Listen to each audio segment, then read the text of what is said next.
Hello，各位爱编织的朋友，大家好，这里是爱织的频道，我是艾芙琳。当繁花绽放，就像你手中的这个手提包，充满了可爱与温柔。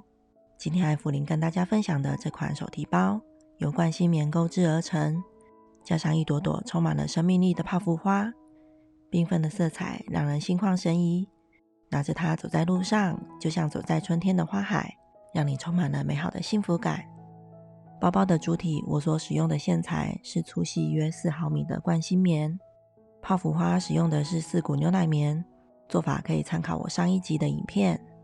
而包包的五金配件，使用到了内宽2公分的D形环4个，另外准备了 1.8 公分的磁扣1对，工具上使用了 5.0 的钩针、粗缝针、记号扣以及剪刀。而成品的完成尺寸，包包宽26公分，包身高19公分，而提手的高度有10公分。冠心棉是一种粗棉的冠心线材，它的中心是像填充棉一样的尼龙材质，外层包裹了针织棉布，使得它蓬松富有弹性。市面上的冠心棉尺寸很多，艾芙琳选用4毫米的来钩织这款包包，成品的线条饱满，对新手也很友好。首先我们从提手开始，提手使用冠心棉，接着取一个D形环，钩针插入D形环，再带出线来，在递扣圆弧的那一端锁一针，这个锁针用来固定，不算针数。接着继续在圆弧的一端钩织3个短针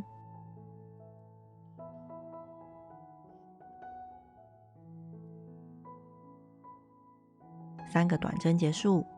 此时我们从短针的上方看，就像是一条锁针链，锁针链的两旁各有3个线圈，我们将围绕着这6个线圈钩织引拔针。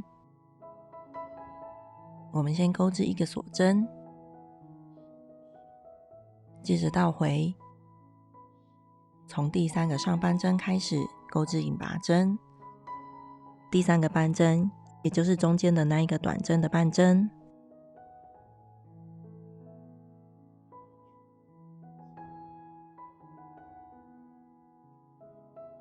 这边的2个半针钩完，将织片翻转，接着继续向左，在另一边的3个半针继续钩引拔针，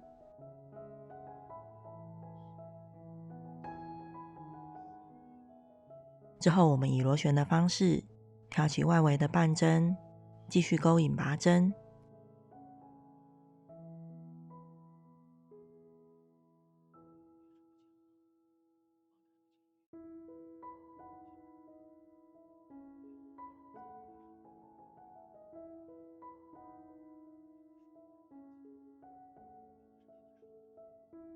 如果从上方来看，扣除挂在钩针上的线圈，我们数一数这外围的线圈应该会有6个，我们维持这6个线圈一直钩引拔针，一直到这个提手到你想要的长度。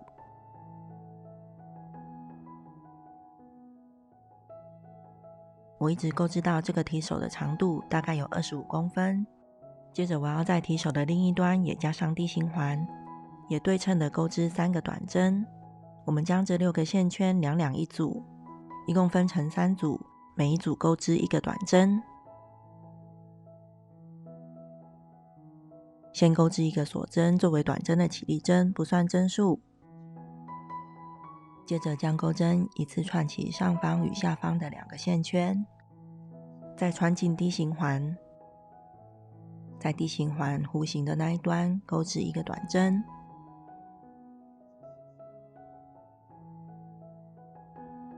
接着剩下的2个短针，一共钩织3个短针。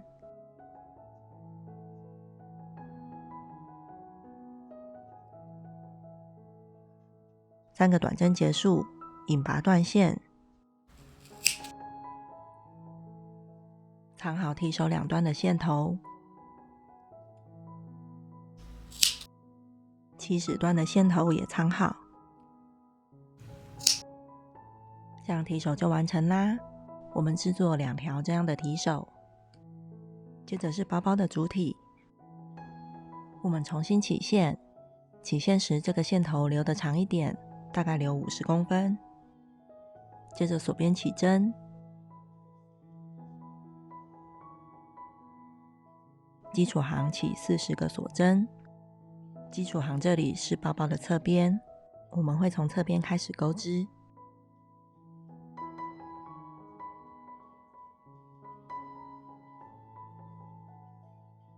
而钩到第21个锁针时，我们翻到锁针链的背面。锁针链背面有这些横向的线条，这些是里衫。我们在第20个以及第21个锁针的里衫各放一个记号扣，这里会是包包的底部。之后继续钩织剩下的19个锁针。基础行钩织完对折之后，再加4公分，大概会是包包的高度。如果你想调整这个起针数，建议是2的倍数。那么刚刚做记号扣的地方，也就是底部的位置，也将随之改变。总之是基础行正中央的那2个针目放上记号扣。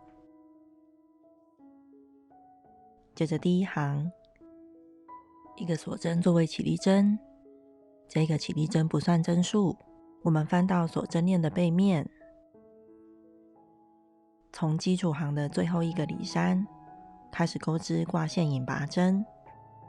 我们将钩针绕线，穿进里衫，接着再挂线，一次钩出所有线圈，完成一个挂线引拔针。我在第一个挂线引拔针上放上记号扣，以方便我辨别它是第一个针目。我们在里衫上先连续完成19个挂线引拔针。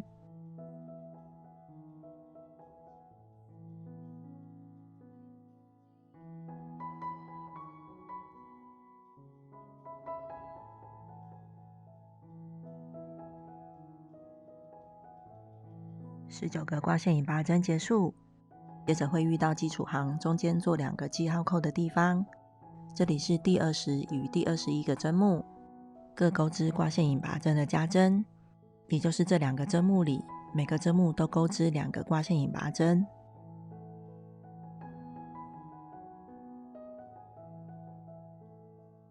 而因为这里加针了，所以织片正中央的位置会往左偏移，变成第21与第22个针目。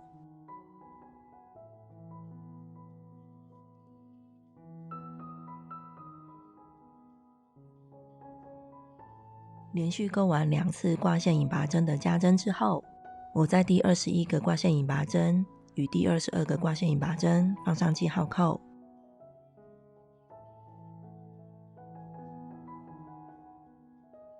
接着剩下的19个里衫各钩1个挂线引拔针。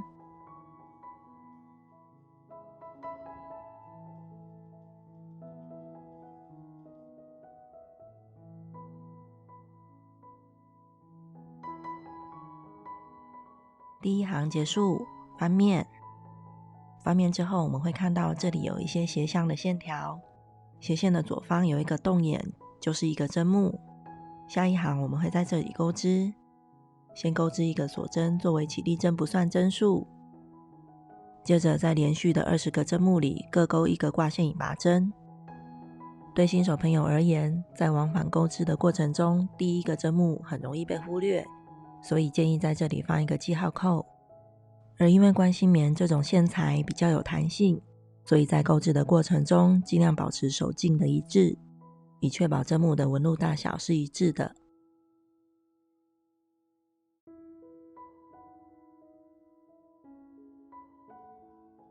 钩到织物正中央时，遇到上一行做记号扣的地方，也就是第21与第22个针目，在这2个针目也各做1次加针。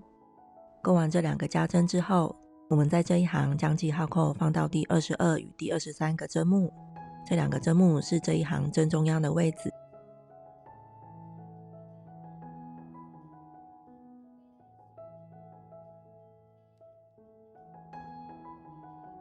第2次挂线引拔针的加针，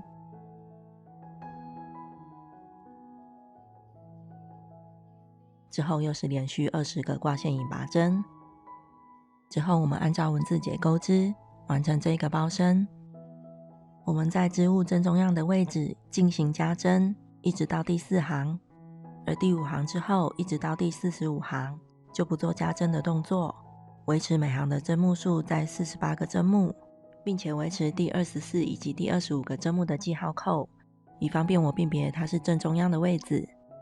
第1行到第4行的加针使得包包的底部形成了一个弧度，而随着行数的增加，包包的纹路也越来越明显，形成一条一条凸起的人脊。而关系棉这种很粗的线材，如果遇到要接线的地方，直接打个结的话就会很明显。我们可以用这样的接线方式，先钩织一个未完成的挂线引拔针，再使用下一颗毛线来进行这个针目最后一次的挂线引拔动作。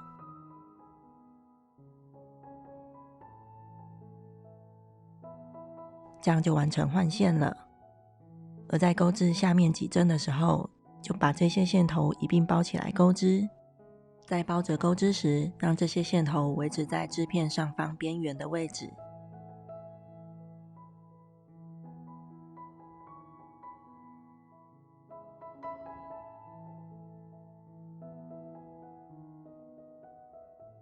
在一并包着钩织几针之后，再做修剪，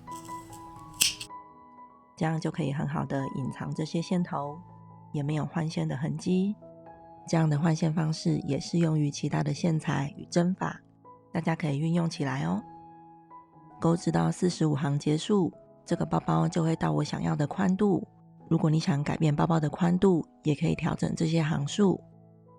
之后我要对称着第1行到第4行，在最后4行进行减针。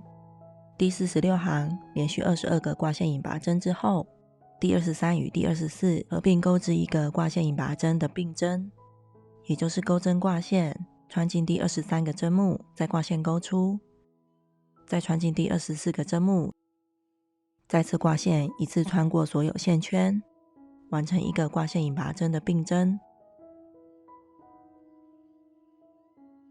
接着是下2个针目，也就是第25以及第26个针目，合并钩织一个挂线引拔针的并针。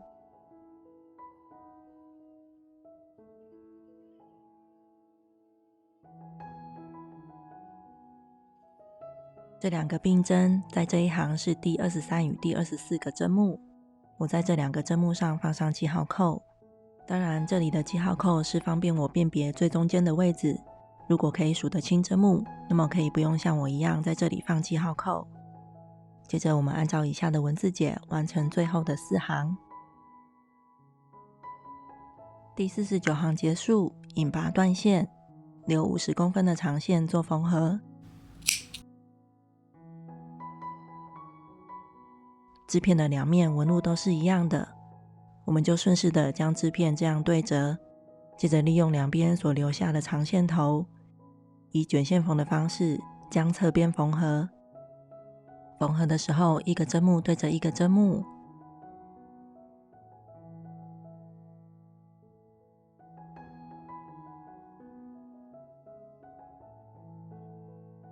缝合结束，将线头引到内侧，打个结并藏好线头。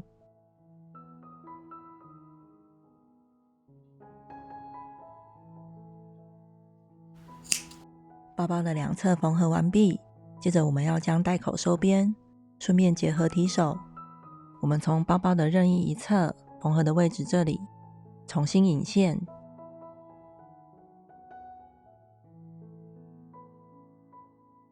引线之后钩织一个锁针，作为短针的起立针，不算针数。接着沿边钩织短针。我们可以看到包包上面有这些斜向的线条，这些斜向线条组成了一条条凸起的人脊。我们将钩针插进人脊的左方洞眼的地方，钩织一个短针。每一条凸起的人脊间隔是2行，也就是每2行的侧边钩织一个短针。我们围绕着带口钩织，大概会有50个短针。而在侧边缝合的时候，可能会形成这样的缺口，沿着带口钩织短针，刚好可以修饰这个缺口。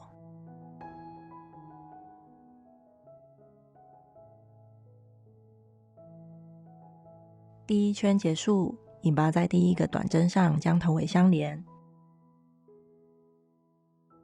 我们可以将这个引拔针拉紧一点，减少引拔的痕迹。接着也是一个锁针作为起立针，不算针数。之后钩织第二圈，在每个针目上钩织一个短针。因为我的第一圈有50针，所以第二圈也是50个短针。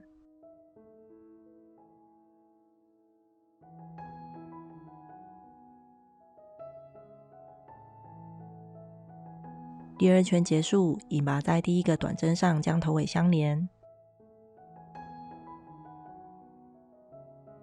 第三圈我要加上提手一起钩织。我们在包包的两面，在对称的位置做记号。我分别在左右往内数的第6条人脊上放上记号扣。包包的两面都放上记号，以确保提手的位置一致。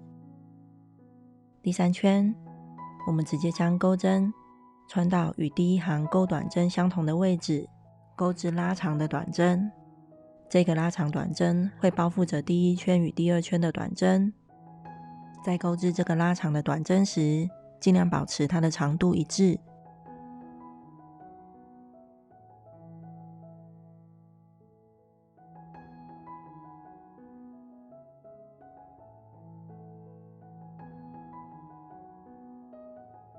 而钩到提手做记号的地方，我们将提手的D形环一并包着钩织。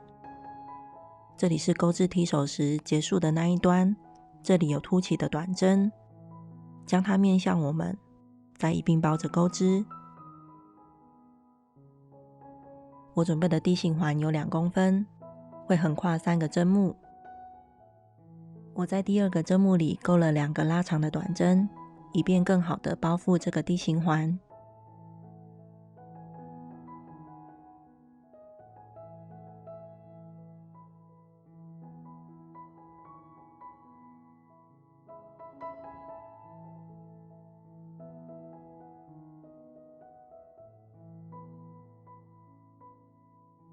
而提手的另一端，记得在合并钩织的时候，位置要与右边对称，与包包的侧边距离要一致。而在提手的这一端，我也是将D形环结合了3个针目钩织，钩了4个拉长短针，中间的那个针目钩了2个。另一面的提手也是以相同的方式结合。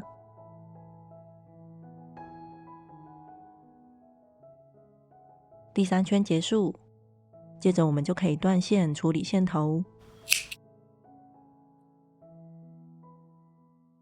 我们利用粗缝针将线头穿过第2个针目，接着再穿回线头底部。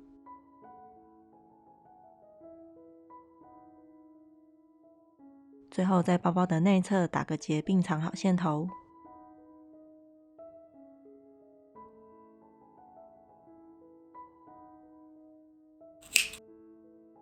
你可以在袋口内侧的中心为它缝上一对磁扣，这样这个富有饱满线条感的包包就完成啦。最后我在其中一面为它加上了我上一集钩的雏菊泡芙花，注入一些缤纷的色彩，让它更独特。这一集的分享就到这边，感谢您的收看。喜欢的朋友订阅、按赞、加分享，您的留言是对艾芙琳最大的鼓励。我们下一集见咯，拜拜。